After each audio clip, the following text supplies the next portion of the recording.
We are now live, and welcome to our Zoom guests as well as those of you here. A very warm welcome to everyone. As anticipated, this forum is a hot ticket, resulting in a remarkably good turnout and a significant number of people beaming in. Our two guests need absolutely no introduction. Both are good friends. The Right Honourable Lord Robertson of Port Ellen, former Secretary of State for Defence and former Secretary General of NATO, and General Sir Richard Barrons, highly respected former soldier and commander of Joint Forces Command. Everyone will know that together with Dr. Fiona Hill, they led the team conducting the recent Strategic Defence Review. And as they will no doubt want to point out, this was not the government's review, nor was it their review, it was Britain's review. It drew on a huge and wide-ranging set of views, panels, external and internal national inputs, and the hallmarks of the review were therefore that it was professional, considered, and comprehensive. 5 major themes, 62 recommendations, all accepted by government. The government now owns implementation.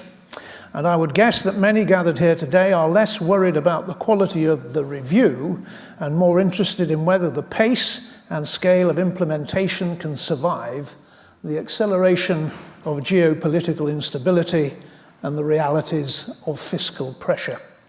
I know from my own close experiences of major defence reviews that the rhetoric of delusional ambition, delivered through some alchemy of efficiency, modernisation, technological advantage, or doctrinal wizardry, has too often simply resulted in managed decline presented by government as considered risk. So we have a golden opportunity today to take evidence from the experts. What do they think the fate of this review will be? Time is short.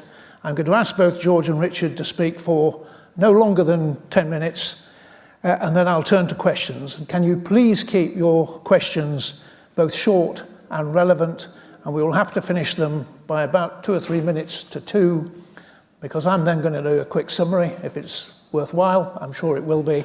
And these two need to disappear down the road at pace to be grilled by the International Relations and Defence Committee, when I will have a second bite at that cherry. So without further ado, George. Thank you, Nick. This is the second Strategic Defence Review that I've done. As Secretary of State for Defence in 1998, I did another review.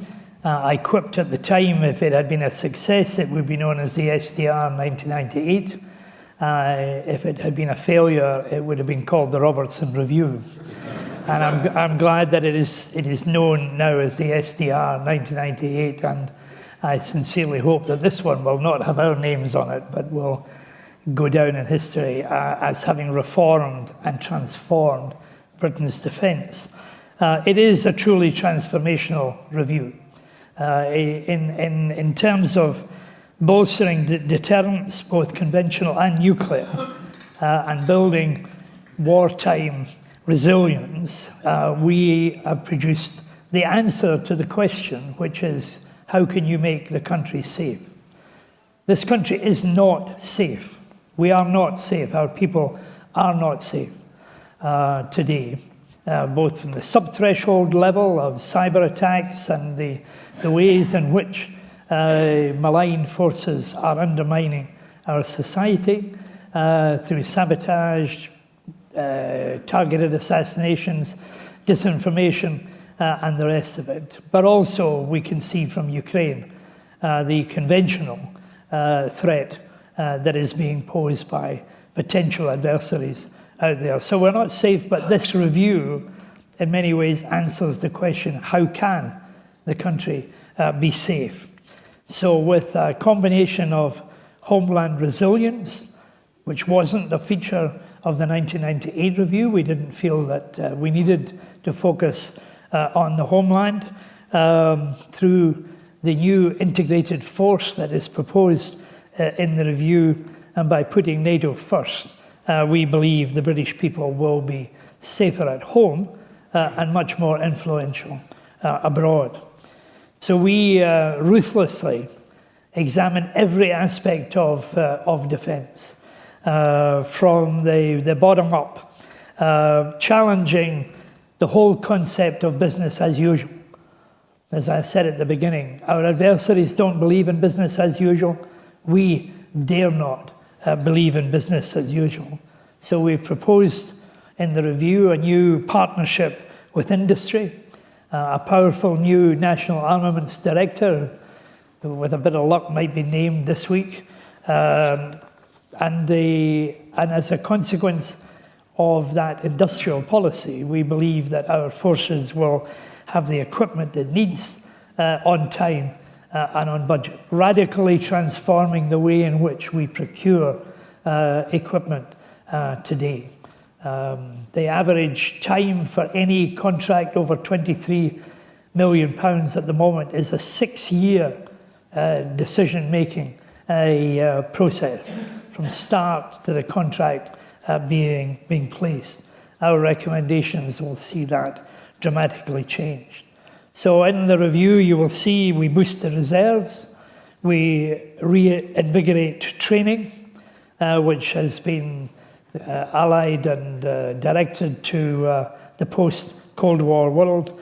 We tackle the troop accommodation problem, which has become chronic in many ways. We confront existing cultures, that risk-averse culture that exists in the ministry. You know, one admiral said to me, in the field, we take decisions. We have to take decisions very quickly. We assess the situation, we assess the circumstances, and we take the decision.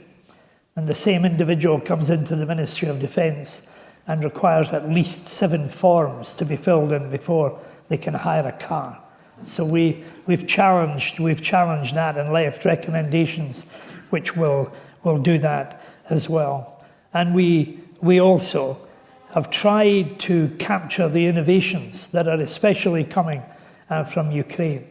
And there are very specific proposals in terms of procurement that deal with the issues that are there. We have grown over the years, maybe politically and militarily too complacent. In the post-Cold War world, we took a peace dividend, and I suppose I plead guilty to that. And there's another defence secretary in front of me. We all did that. We had 10,000 troops in 1998 committed to Northern Ireland. We took a dividend from peace in that province. So the world has transformed. Our defence needs to be transformed.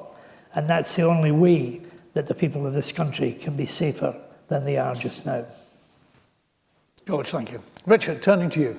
Thank you. So I thought I'd start by just highlighting some of the key elements of the review. And the first one is this review definitively marks the pivot from what we once called the post-Cold War era and all its comforts to this new era of clearly much greater uncertainty and risk, characterized by us and many others as an era of state confrontation. And there really was a considerable consensus about that.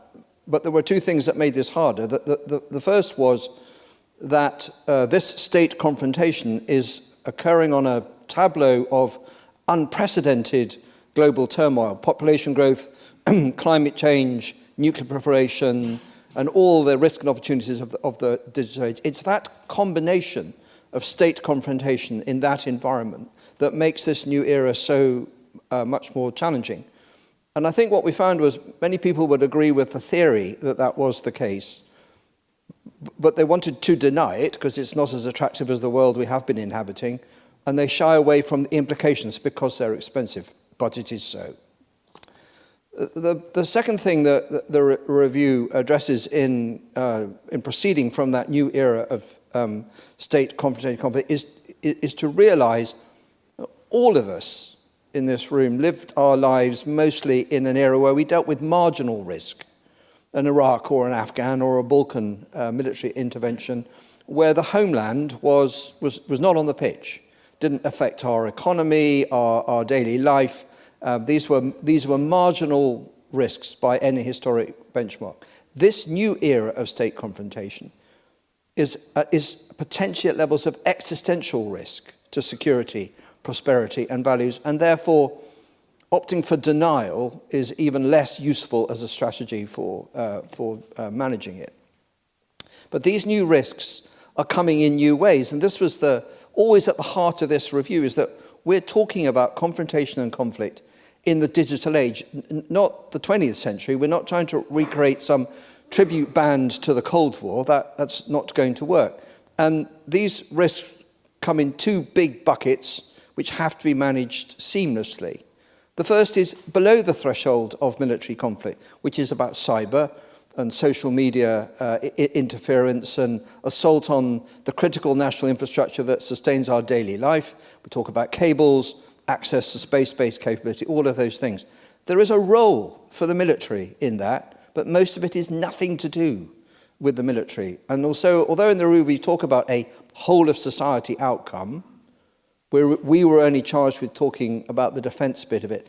And the NSS, the National Security Strategy just issued, in theory at least, has taken this debate on a little bit further. But that whole-of-society thing became very important. But where we were really focused is above the threshold of military conflict in the 21st century, where you're dealing with a transparent battle space, the developing primacy of long-range precision weapons, the fundamental importance of data in secure cloud and networks. And we articulated that around two key propositions. That every nation will develop their armed forces around what they'll call in the vernacular a kill web, and in the review it's a digital targeting network, which connects any sensor anywhere in the world through data managed by AI to any effector, a weapon, for example, anywhere in the world, with potentially global ranges. This is essentially an extension of what you see every day in Gaza and in Ukraine. And NATO has a way to go to catch up with that. And the second aspect to it, particularly for the armies, navies and air forces, is they know, and they were telling us, they are on this competitive evolution from a history of people manning platforms, ships, tanks, aircraft, to a crewed, uncrewed, and increasingly autonomous mix of capability. And really, in the review, we just unlocked that thinking and connected it to a different industrial partnership. But the reason I emphasize those two things, the kill web, let's use that term, and crewed, uncrewed, autonomous as a competitive evolution, it's a global competition, is we are highlighting changes not just to the armed forces equipment, but its organization and its method, and it's a race, and arguably not winning. The third thing is we recognize we were starting from the state of the armed forces that the post-Cold War era took us to over 30-odd years. And Field Marshal talked about managed decline, and it was a managed decline, and we were vigorous in our denial of it through most of our management of it. So it would be crazy to think that the armed forces you end up with at the end of the post-Cold War era are the armed forces that are going to fit this new era of different risk at a higher level expressed in different ways. And that miracle definitively not occurring.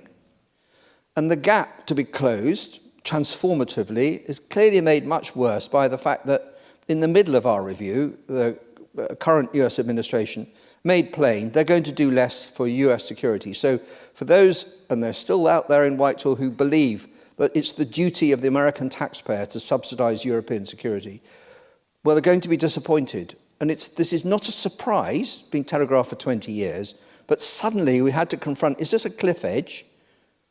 Is this a Trumpian cliff edge, or are we into some sort of managed outcome? We're probably into some sort of managed outcome, but it does mean the gap from where you are now to where you need to be, even as part of NATO, is considerable. And part of that is we were no longer talking about armed forces that just do away matches. And George mentioned this. We're talking about the homeland is on the pitch. And deterrence requires resilience, and that is a whole of society undertaking. But the military, for a generation or longer, not really had to worry about the homeland, even NATO Article 3. And that just makes your spending and resource decisions harder. So in our outcome, we stressed that there is no solution for the UK other than through collective defence, NATO first. NATO first with less US, but NATO first. We stressed the importance of resetting to resilience, and we quickly encountered that there are some big ticket items there, integrated air and missile defence, for which there is no prospect of there being enough money anytime in the foreseeable future. We set out a path for transformation, crewed, uncrewed, autonomous, digital kill networks, and all the supporting act that George described in changing the entire act of the Ministry of Defence to make it fit for this world. In fact, no other review had gone through defence from front to back in the way that our report does, which is one of the reasons it's 47,000 words. And the bit that's often overlooked in this review is half of it is about the front end and redoing how you make armed forces work, and half of it is about a new industrial partnership. Everything we set out only functions if the armed forces can evolve constantly at the speed of innovation in a global competition where the clock and the benchmarks are set by others, not by us. And that requires, as George has described, blowing away the fudge of analog acquisition, tiny tactical approaches to innovation that ignore the billions spent by others on things like data and AI. And so for us, the new industrial partnership under the NAD is as important as the pathway for changing capability. The final thing I'll say is we were asked two questions. What do you need to do to fix UK defence? We did a pretty good job on that. And the second question is, and what do you get for this financial profile, which changed towards the end of the review to reflect the 2.5% of GDP from 27-28, rising to 3% by no later than 2034. That was profoundly important to our outcome. But the point at issue is the pathway we set out, we believe, good for all outcomes. If the world, which could be events or your allies or your opponents, make you go faster, but that will require more money sooner, as well as, I think, some profoundly good leadership to make it happen faster. And what we're actually seeing is a tension between what the world is making us do to play our part in a collective security outcome at a pace set by the world, and where our current fiscal circumstances currently take us to, which is to do it all really quite slowly over really quite a long period of time. And what became rather boring was a conversation which focused that exclusively on the government, on ministers, because we couldn't find any, and George is quick to tutor me on this, who opt for electoral suicide. They cannot shift money into defence at the speed that people like me would require, when the electorate is saying, no, we're much more worried about other things and we haven't any more money, don't want any more tax, don't want to borrow anymore. So we're back to our whole of society question. My own view is the SDR recipe will only go faster when civil society recognises it's necessary. It's not convinced by our arguments, going to be convinced by events. So that's not policy making on the basis of evidence, it's policy making at the speed of fear. We should really aspire to do better. I'll stop there. Thanks, Richard. That's a cracking start. I'm sure you're all keen to get at them. Can I ask a question of them both, and then I'll turn it over to whoever, and inevitably start with the money.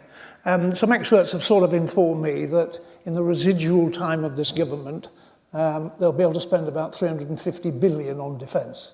But only 10 billion of that is actually new money. 6 billion of which has got to come from MOD efficiencies, and 4 billion that's probably been pinched from the development budget. So in order to get the seed corn of this dramatic change going, what are the absolute non-discretionary priorities for that first 10 billion of seed corn that we will get into the Defence Investment Plan this autumn? Can I come to Richard first and then George? Richard. So the answer to our second question was this financial profile, which means essentially nothing happens for 2 years because we have no money. And then it goes really slowly this Parliament when you start at 2.5%, and the money is in the next Parliament. And to our great relief, on that profile, the things we recommended were actually affordable, which is a plus. And conversely, if you don't get that money, then you're back to big cuts. So can't go backwards.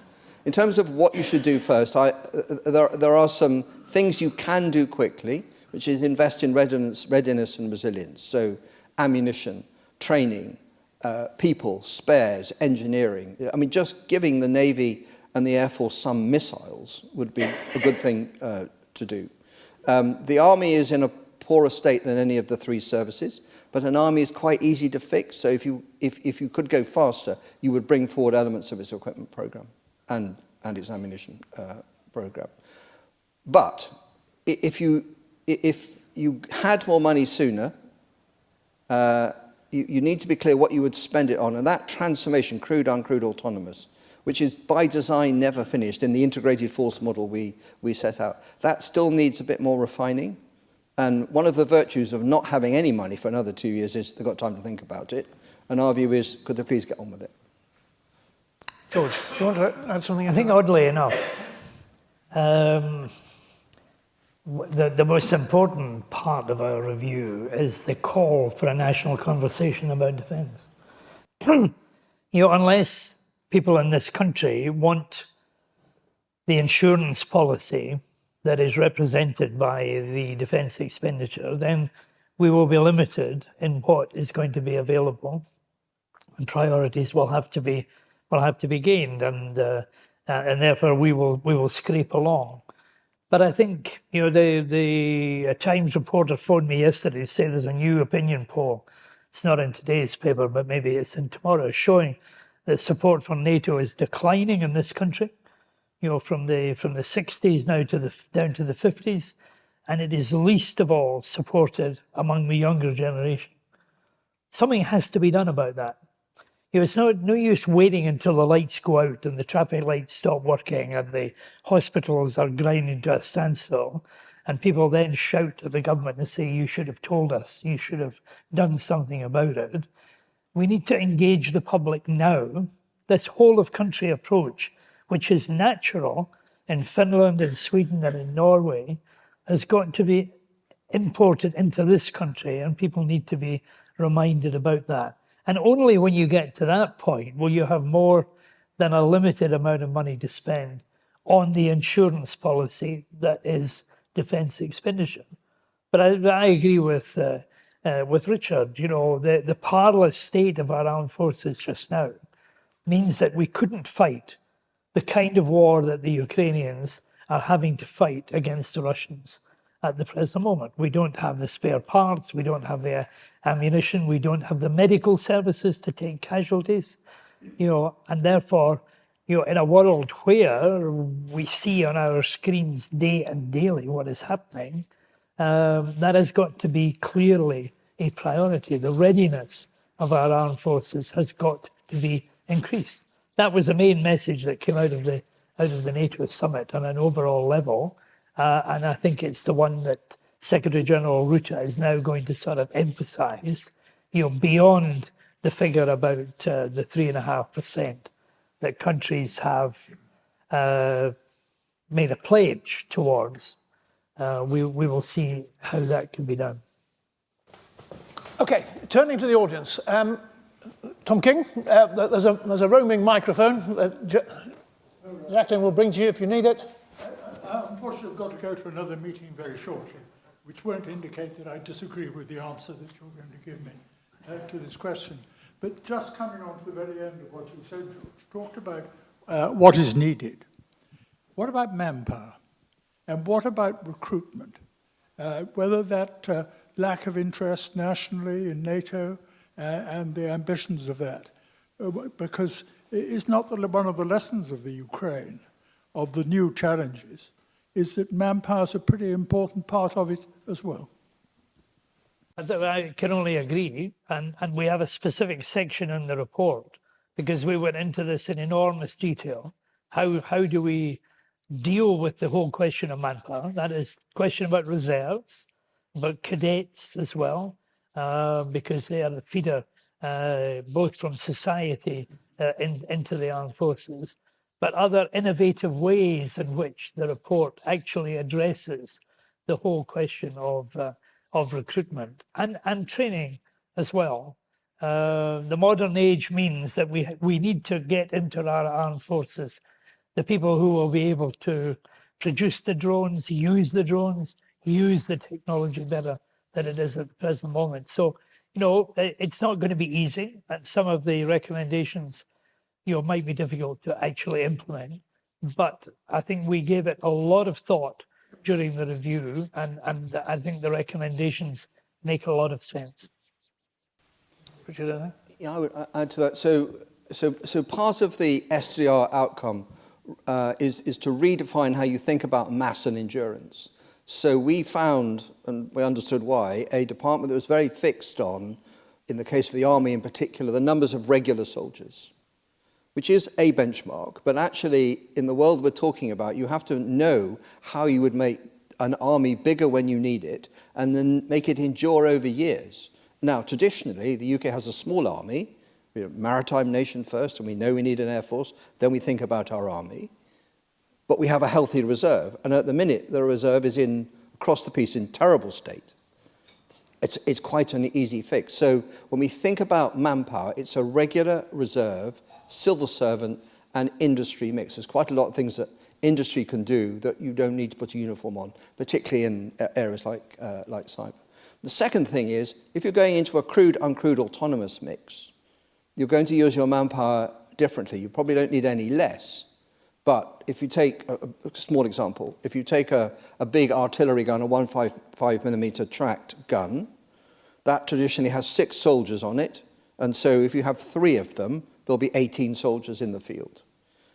In a couple of years, when pretty much then you'll have 1 of those with 6 soldiers on it and 2 that are autonomous that accompany it with no people on them.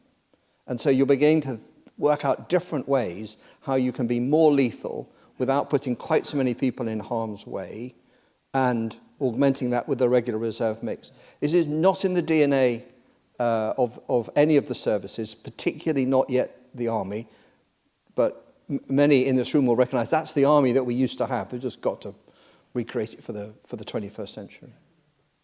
Shooting hands. Please, yeah, centre there, and then immediately behind next. Thank you. Stephen Deal, lifelong Russia watcher.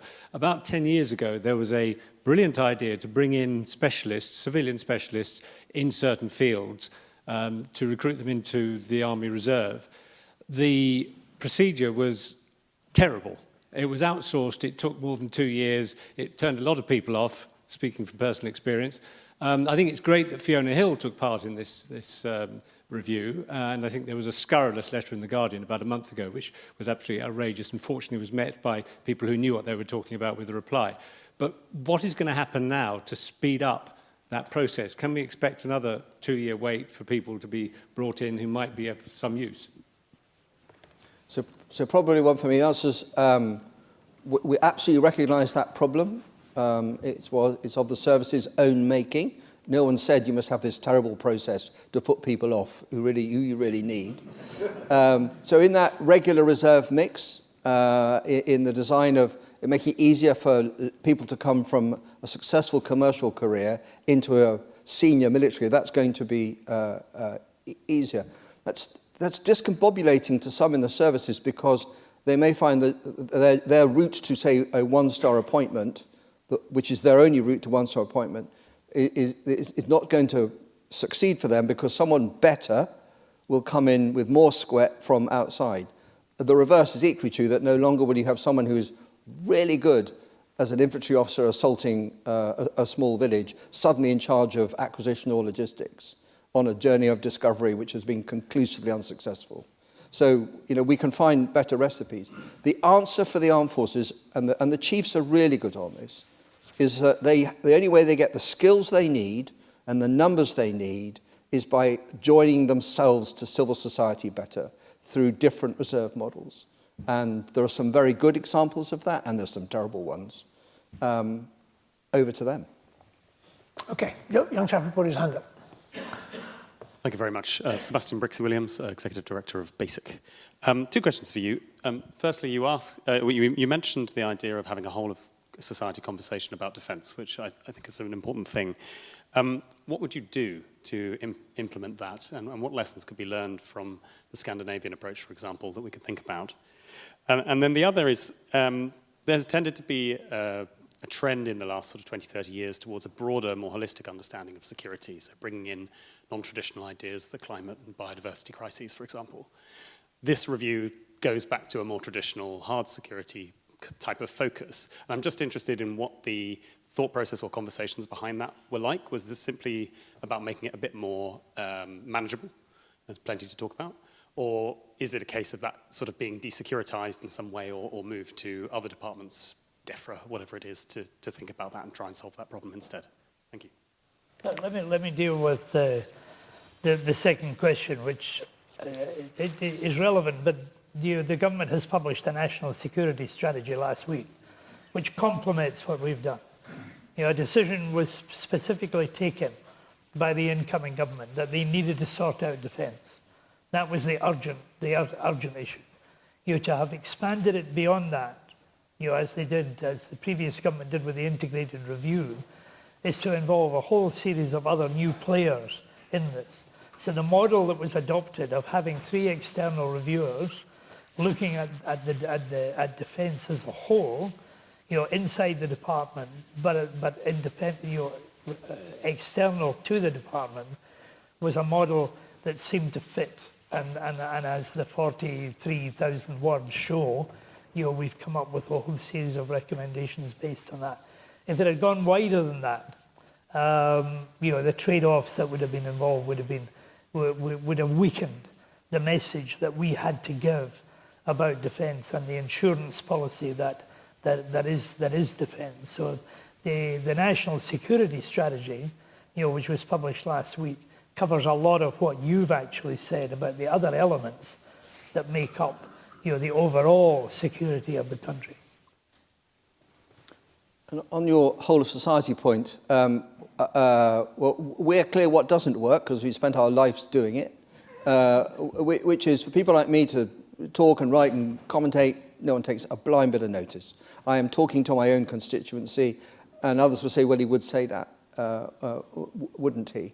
So even when I talk about a much more dangerous world and the need for transformation and to reset collective security, and the fact is, as a society in the UK, we are not like Sweden. We don't have that cultural, visceral sense of an opponent.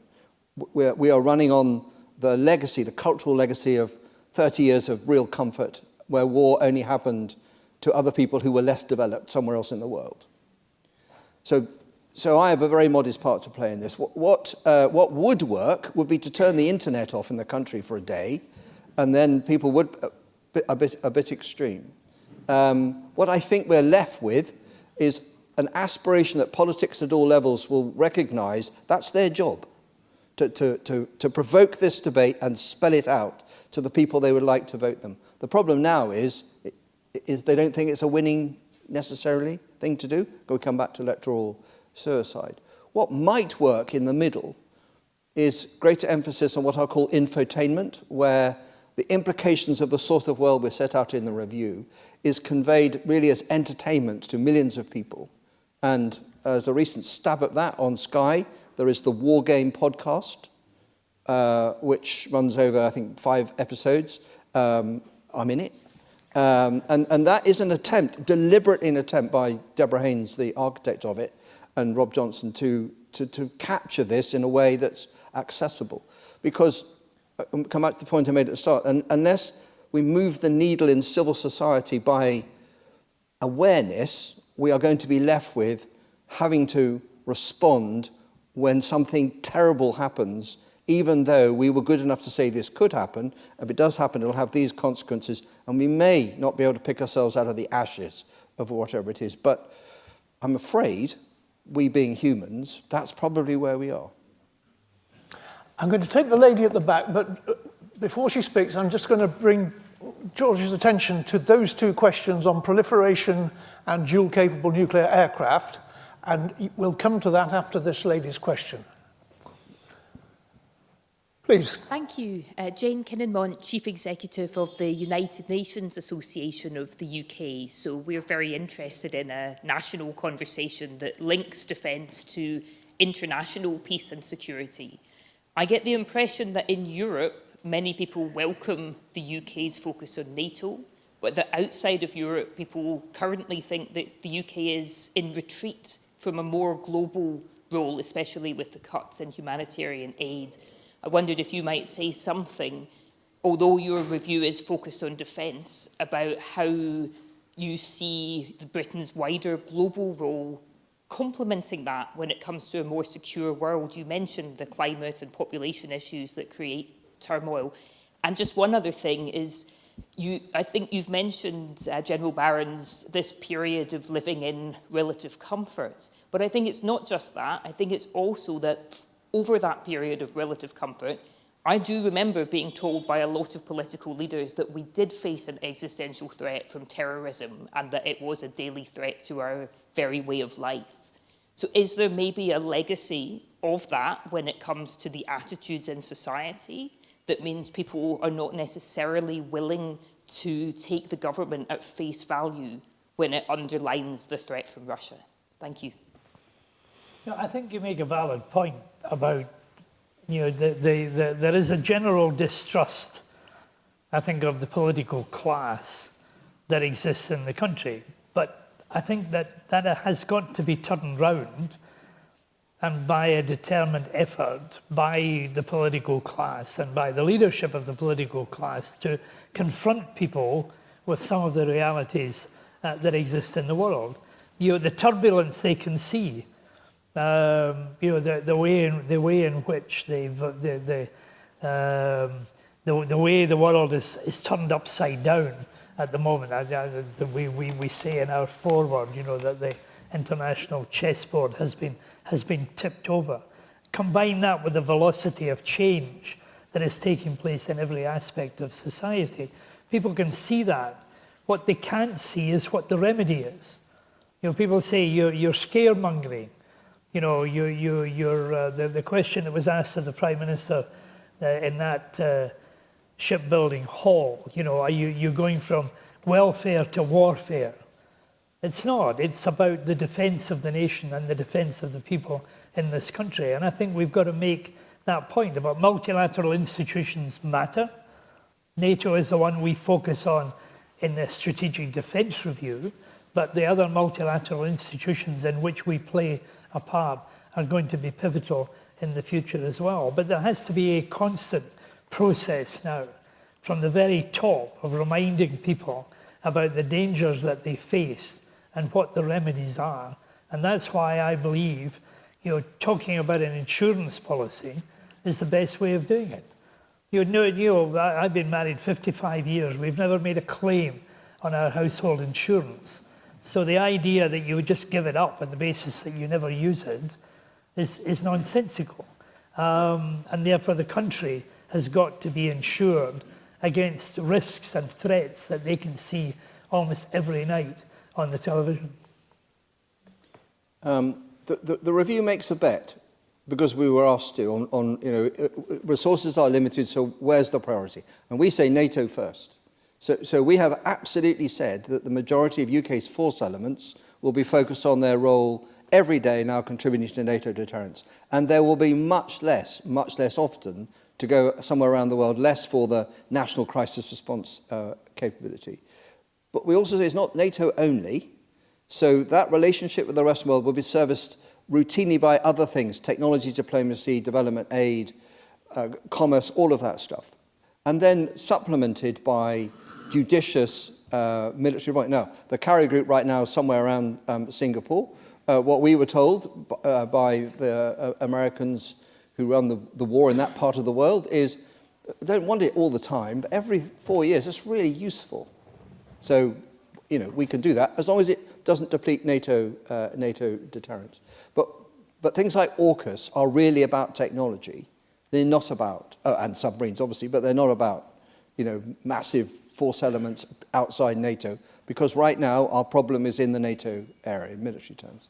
The second aspect is we were dealing with two scars, I think. One is the overstatement of terrorism as an existential risk, because it never was, unless it got into weapons of mass destruction. It's existential if you're in the path of the car bomb, I agree, but it's not on the level of existential risk to our daily life that state confrontation could bring to us. And the second thing, and you can see that playing out even now in the Middle East, is the perception of the lack of success of discretionary intervention. So Iraq, Afghanistan, left a legacy after 2014 that the idea of boots on the ground, was a poor one, and we won't do that again.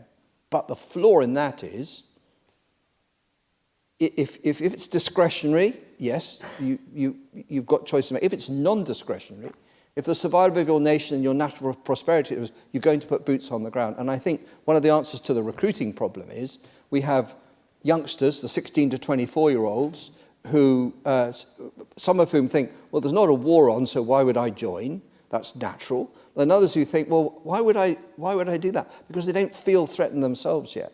And the reverse of that argument is, in my view, there's never been a better time to join the armed forces. For the world we live in now, it's just a bit of a journey to go to get back up to match fitness. But so much more interesting and absorbing than much of my own service in the post-Cold War era, I think.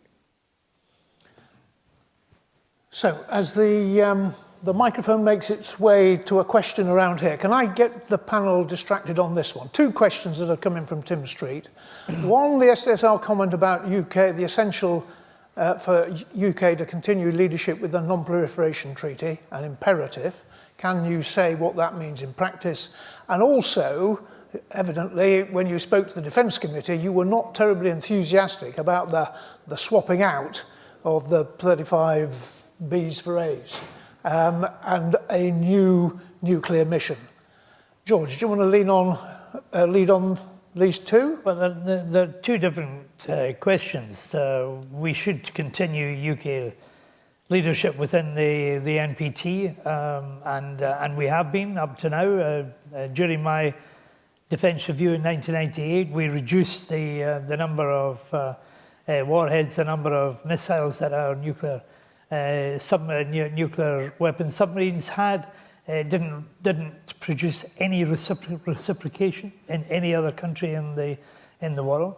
But I think the lesson of Ukraine, unfortunately, is going to be very clearly that other countries are going to acquire nuclear weapons in order not to be invaded as the Ukrainians were when they gave up their nuclear weapons in 1994. In terms of the DCA, the dual-capable aircraft component in the nuclear armory in Europe, we said in the review that we should look again at how the UK can contribute to the NATO nuclear force.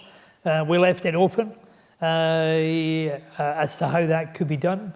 The government then have made a decision independent of the review that they will participate in the dual-capable aircraft project in Europe using the adapted F-35s, the F-35A, in order to carry the free-fall bombs that are American-owned and have been located in various places inside Europe. Richard, anything to add? A bit more detail on I'm constantly surprised how much heat has been generated by the dual-capable aircraft thing, because an F-35A, as many of you know, is a stealthy aircraft, and it has a combat radius of a bit more than 1,000 kilometres, after which, if it's going to come home to where it started, it needs fuel.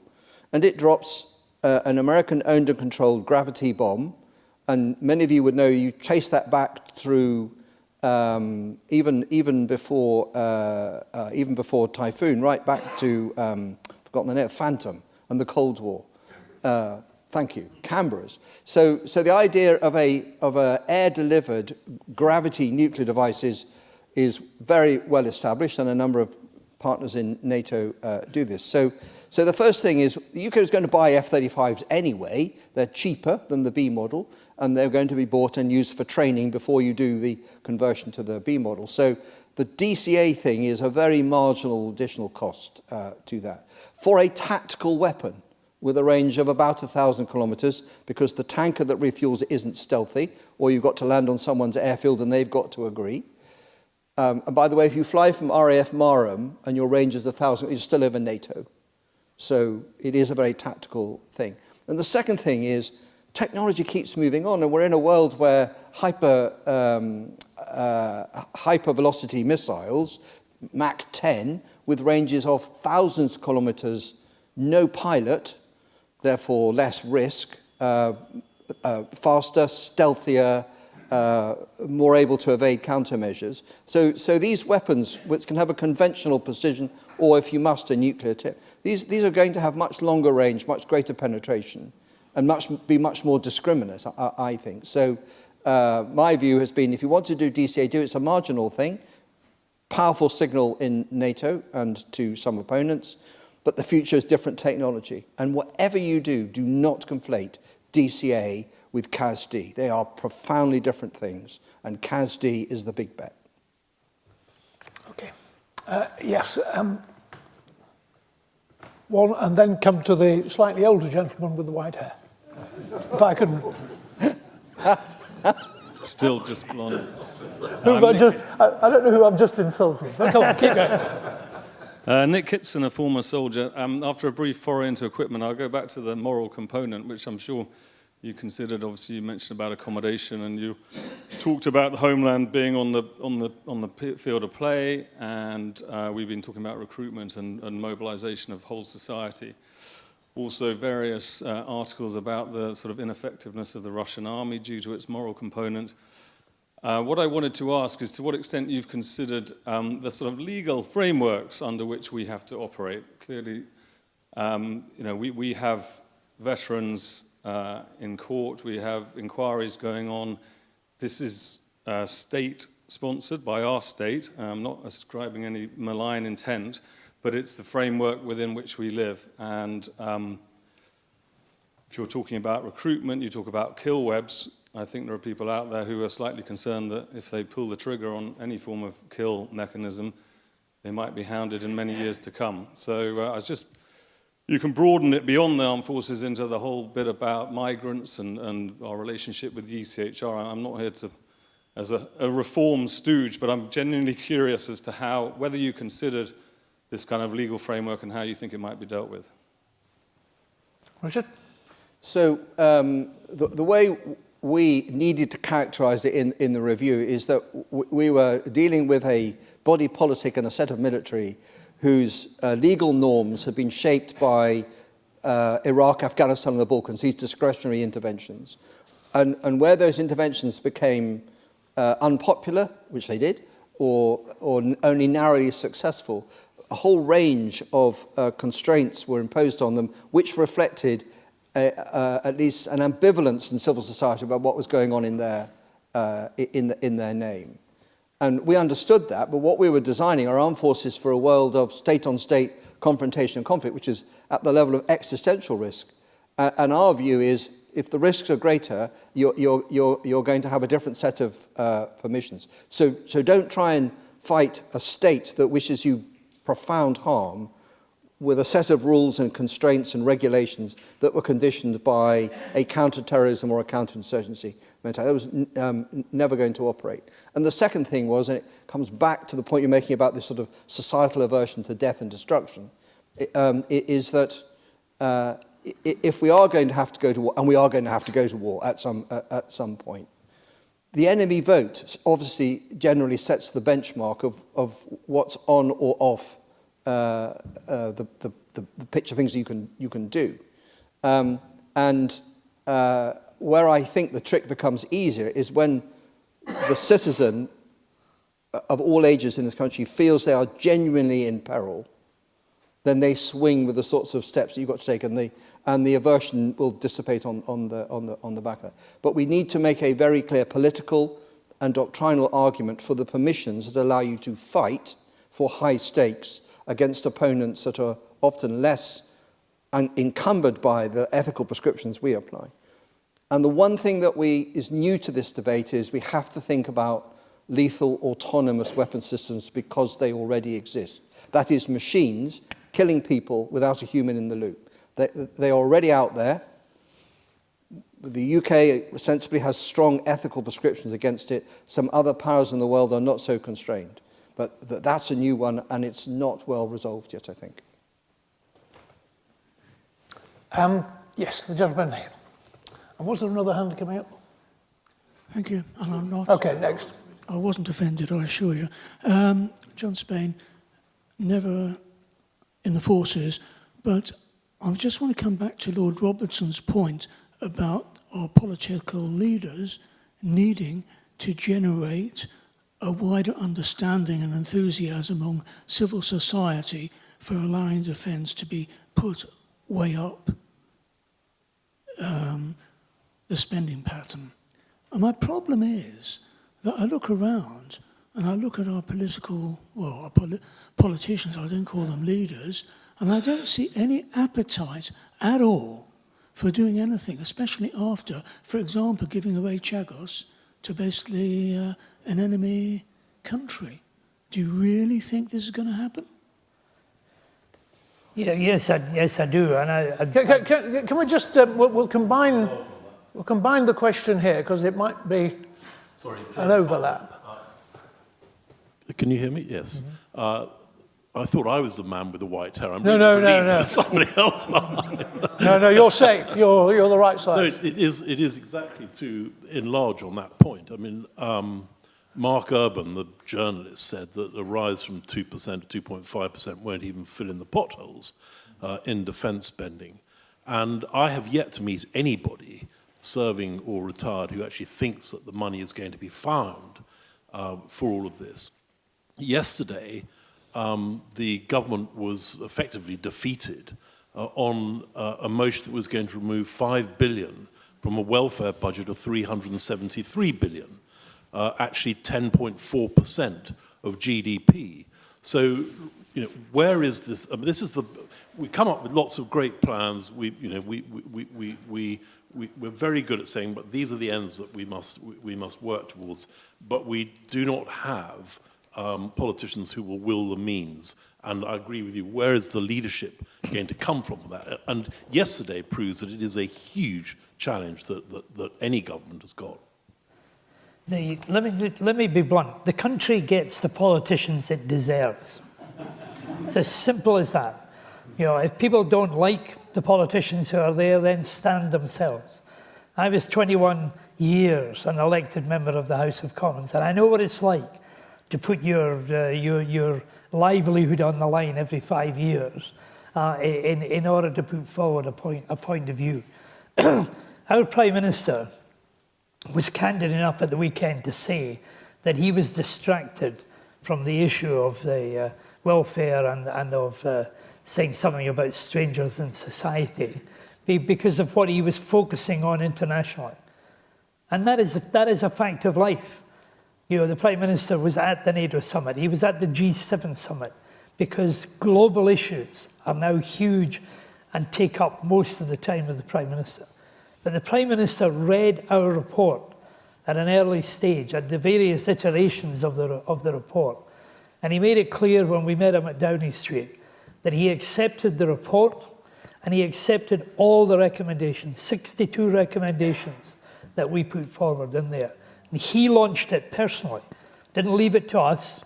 It could easily have been handed over to Richard or I to make the presentation. He did it because he believes that there is an imperative involved in defence.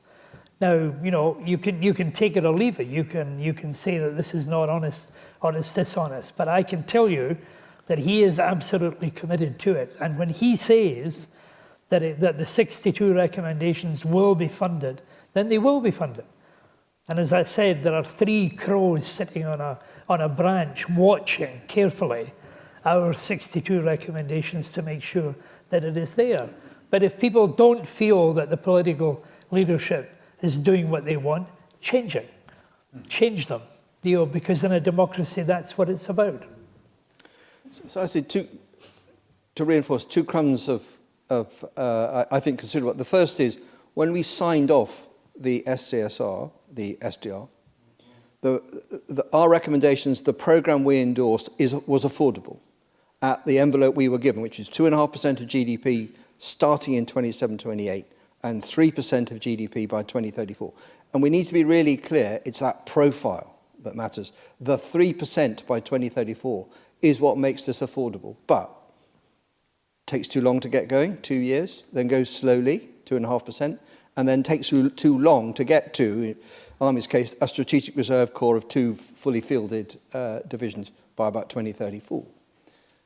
But if you want to go faster, and you probably do, you're going to have to find more money sooner. And everybody in this room knows that in the circumstances we find ourselves, that money comes from reducing supply and demand in the welfare state, for which there is very little societal appetite. In the absence of that money, of that appetite changing, then we'll go back to the remark I made, that if we find more money, it's because something terrible has happened and suddenly there's a rush on and citizens are telling the Prime Minister, it's okay now, I want less of that, you need more guns, less butter.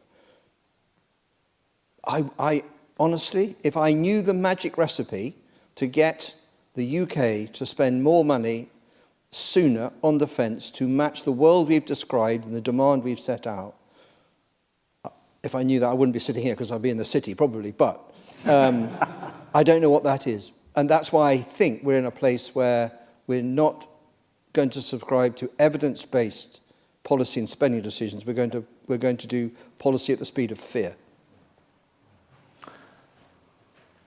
Any more for any more? Final question, and we're going to disappoint Robert Brinkley, but we can leave your question, Robert, if you're out there in the Zoomosphere, to the Defence Industrial Strategy to answer in a few days' time. Final question. Keep it short, please. I'll have to shout then. Thank you. Ian Priest, former member of Diplomatic Service. You place a central emphasis on Britain's place in NATO. What recommendations or thoughts do you have about the steps needed to integrate NATO activity, everything from buying the same bullets to building the same platforms?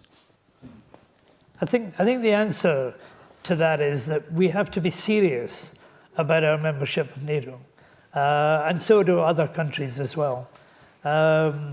Up until now, we were asked to do things by NATO, and we pretended that we were going to give them. There was a kidology in most countries involved in that. We discovered that a ship that had been promised to NATO, committed to NATO at 10 days' notice, was actually in deep refit.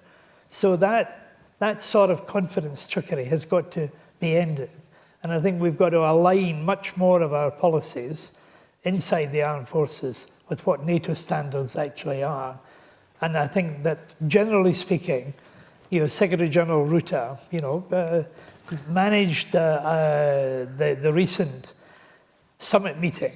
Very, very difficult. I sent him a message saying, traditionally, herding cats is very difficult, but if you've got one rogue cat in the middle, a big cat, you've got an even bigger problem. And yet he got a communique at the end of that, which actually identified Russia as the threat, and brought all of the countries together in terms of a 5% or a 3.5% plus 1.5% commitment for the future. And that in itself was a big success. Okay. Well, a very big thank you to George and Richard for speaking and responding with both realism and hope. Perhaps a little bit more of the former than the latter, but you can be the judge of that. They are under a time imperative. I'll keep my concluding remarks. I've only really got two. If I'm honest, I think I'm left with two serious concerns, and they both relate, I think, more to the strategic themes than the 62 recommendations. I worry that the fiscal projection is too slow to give credibility to the return to the war-fighting theme, and that our lack of delivery to NATO will be exposed, such that our leadership within NATO simply becomes untenable rhetoric. I think it's a real danger, because we have historically, many people don't appreciate this, against the annual NATO targets that we politically sign up to, we have been 32nd out of 32 countries. That's our position at the bottom of the league. My second concern has resonated from all this, I think, and I think it's probably more serious. It's that the outreach to society will discover a rather shocking situation. A mixture of welfare dependency, a largely alienated youth, and a more educated class that does not share the same threat awareness that the government needs to instill, particularly regarding hybrid warfare and our national lack of resilience, both physical and moral. I don't think it's too late to turn things around, but I don't see any signs that the urgency of our national situation has dawned on people, including those that reside in our Houses of Parliament. Many thanks again for your interest and attendance. As always, a huge thanks to Jacqueline for her organisation of today's events. Please don't obstruct or delay our speakers as they flee the room for the next session in the House of Lords. Many thanks, everyone.